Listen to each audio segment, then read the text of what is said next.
rolling. We're rolling. I think we're rolling. There's no audio indicator on there, but pretty sure I got the mics on. Okay, so, right. Let's see. Copilot. This is my conversation with Copilot. I'm going to ask a little more of it too here in a minute. Hey Ron, what would you like to chat about tonight? Centrifugal versus centripetal force. Centrifugal force is the feeling of being pushed outward when you're moving in a circle, like when you're on a merry-go-round. But it's not actually and I must have said centrifugal and centripetal. Centrifugal force feels like it's pushing you outward. It's just the result of your body wanting to keep moving straight. Centripetal force is the opposite. It's what pulls you towards the center, keeping you on the ride. Think of it like the handshake between motion and gravity. Pretty interesting, isn't it? Centripetal. I asked for more on centripetal. This is what Copilot says. Centripetal force is the real force that keeps you moving in a circle, pulling you toward the center. It's what actually counteracts that outward feeling of centrifugal force you experience. Quite the duo, so to speak. What sparked this curiosity? I don't know, I said centripetal again, apparently. Show me some examples of centripetal force. Okay, I said that. And then Copilot. If you've ever spun a bucket of water around without the water spilling, that's centripetal force at work, keeping the water inside. Or if you've seen a car take a sharp turn and everyone leans in, that's centripetal force pulling them inward. When I'm in a car and it takes a sharp turn, it doesn't pull me inward at all. It pulls me outward. And if I lean inward, it's because I'm trying to lean against the outward pull to compensate. I can't believe Copilot's telling me this. Yep, so when you spin a bucket of water around, and I stopped it right there. I said, show me an example of it in the real world. A classic example is a car making a sharp turn. The centripetal force is what keeps the car moving along the curve rather than flying off the road. And it's the friction between the tires and the road that provides that centripetal force. Ever felt that inward tug when you're a passenger? Are you sure it's not the tires that keep it moving along the curve, is what I said. Sort of. The tires grip the road, but centripetal force is what keeps the car from flying off the curve. So apparently centripetal force is always at work trying to make things fly off into curves. Luckily we have tires for it. It's the inward force needed to counteract the car's tendency to move in a straight line. So the tires help provide that force by keeping the car on the road. Fascinating, right? I find that fascinating, that could be a thing. I thought that would be gravity. I said, gravity pulls objects towards each other, including the car towards the earth. But as the car moves along a curve, centripetal force, provided mostly by the tire's friction, keeps it moving in a curved path instead of going straight. It's like gravity, and the tires are working together to keep you on the road. And centripetal now. A centripetal force is what keeps the object moving in a curved path. Like the gravitational pull keeping the moon in orbit around the earth, it always acts towards the center of the circle the object is moving around. I said, that made no sense. And Copilot says, it's tricky. Centripetal force is the force keeping an object moving in a circular path. In my tire example, it's the friction between the tires and the road that provides this force. Maybe a clearer example. When you swing a bucket of water around, the centripetal force is the tension in the handle keeping the bucket moving in a circle. Follow now? No. Show me an experiment where I can view centripetal force in action. You could try tying a small object to a string and swinging it around in a circle. The feeling of the object pulling away from you as it moves is the centripetal force acting on it. give it a whirl, ha ha ha. And I said, visually, picture this. You're holding a string with a ball attached, swinging it in circles over your head. Feel the ball tugging outward. That's centripetal force working to keep the ball moving in a circle. So what do you think? Does this experiment make it clearer? And I said, I think it's the string keeping it moving in a circle, and centrifugal force is pulling it outward. That's right, the string provides centripetal force. I don't know, I cut her off. I cut her off. Centripetal force seems like a made-up word, like it's not real. It may seem like that, but centripetal force is very much a real concept in physics. Without it, objects wouldn't follow curved paths. Like the ball on the string, centripetal force keeps it moving in a circle by pulling it inward. It's not some physics fairy tale, I promise. Well, I understand the concept. Right, centripetal force. Thank you. So I was just done trying to get an answer out of it. That's all for now. So, let's see here. Okay, where's my microphone thingy? Come on now. No. Usually it's got the microphone right there.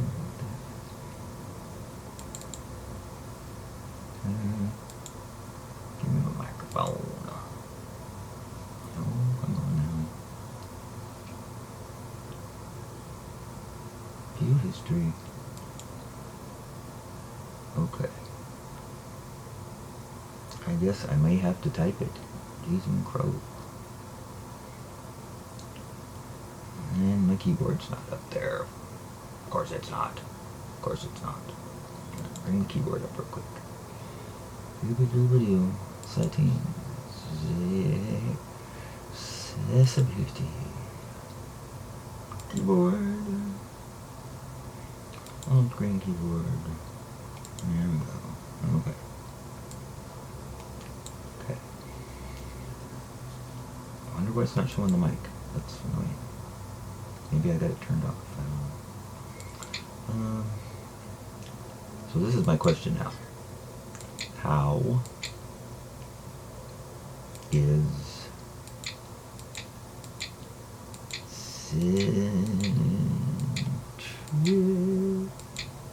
centripetal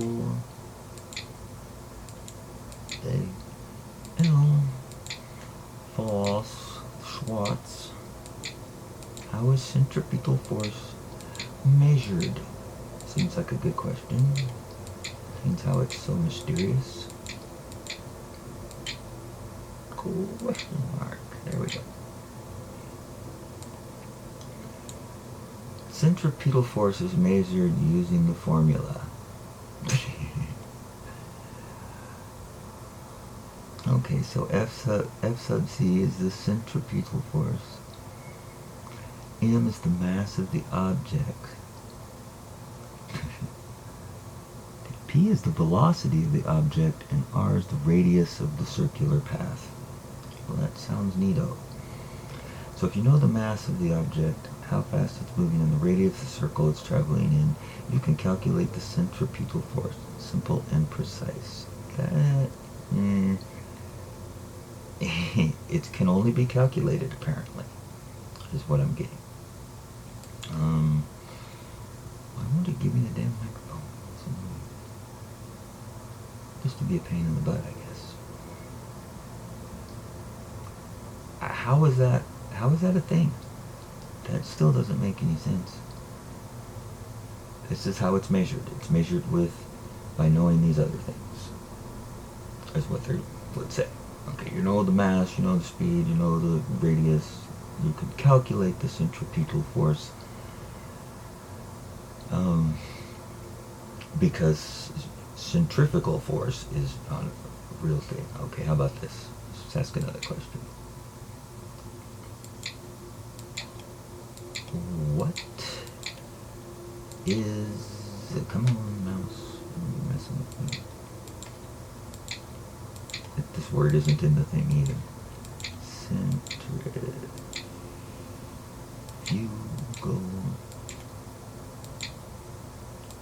just ask what it is. What is it? I bet it's going to say, it's a misnomer.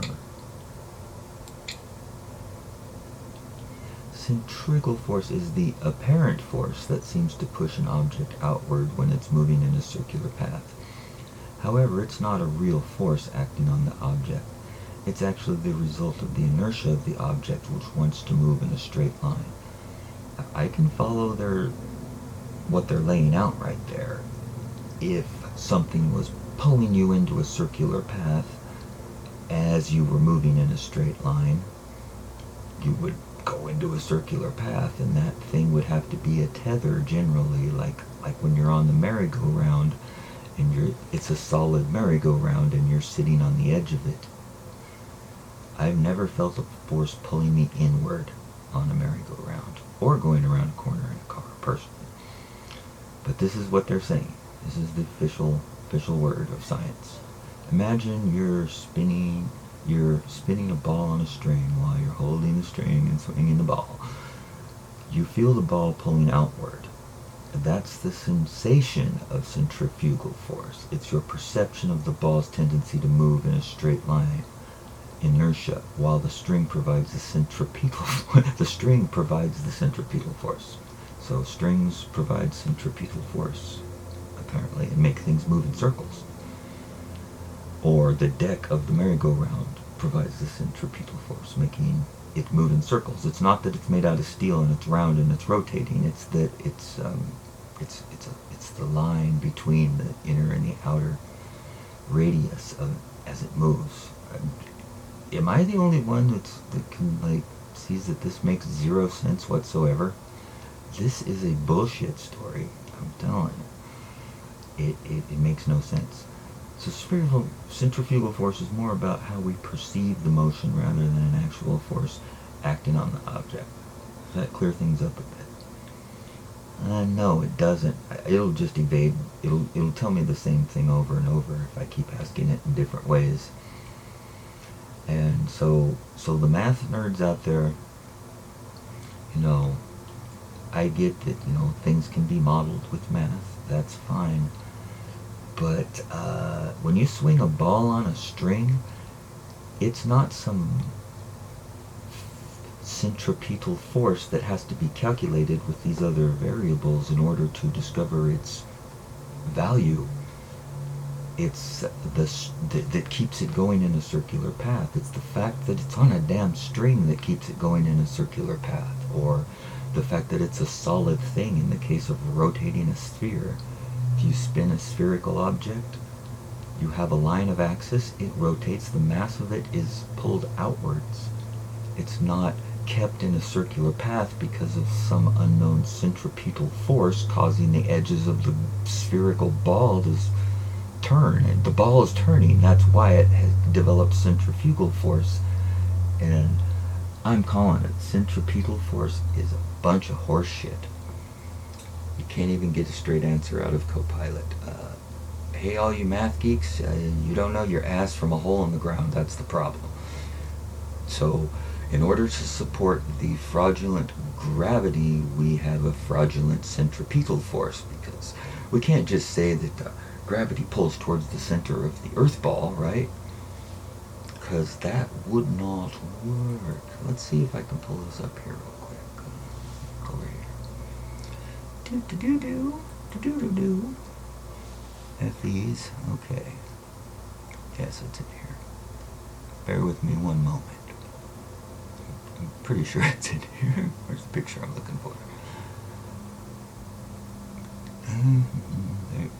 No, almost.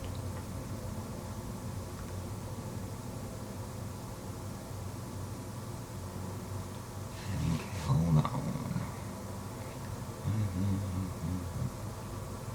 Damn, I'm not finding it. There it is, okay.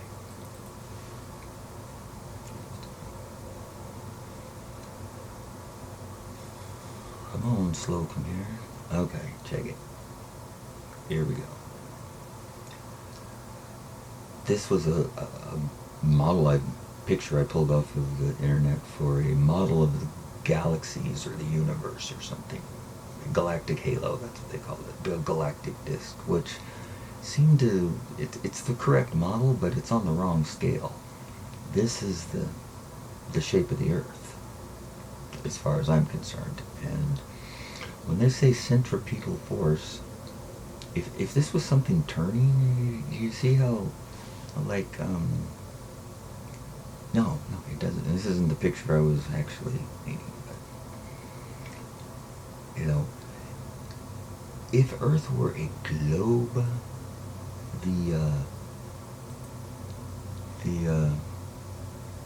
the water would fly off of it because of centrifugal force. There is no mysterious centripetal force, holding it in. That doesn't make any sense whatsoever.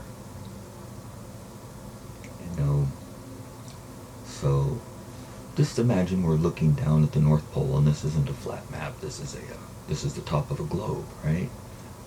And it's spinning around in circles. One would think that, like, relative to compared to a merry-go-round or something, that things would want to fly off the sides. But no. See, they stay in place because of this centripetal force pulling them inward. And the only reason you feel something pulling out is because this outer edge wants to go in a straight line. But you see, the centripetal force, not the fact that it's a solid object rotating, no, it's the centripetal force that makes it rotate, I guess. And that gives you the illusion of something pulling outward. So if I were on a merry-go-round, when you're spinning around and around and around, I should be pulled into the center by the centripetal force, but they're probably balanced, so I just sit out here and I feel like it's pulling me outward. And the farther I move away from the center, the more it pulls me outward, because it increases with radius, because you're traveling a greater distance, and therefore the centrifugal force is increased with radius. It's not centripetal force. Boy, they did their homework trying to implant this idea of centripetal force into the lexicon, into the educational system, into the mathematics, their bullshit math.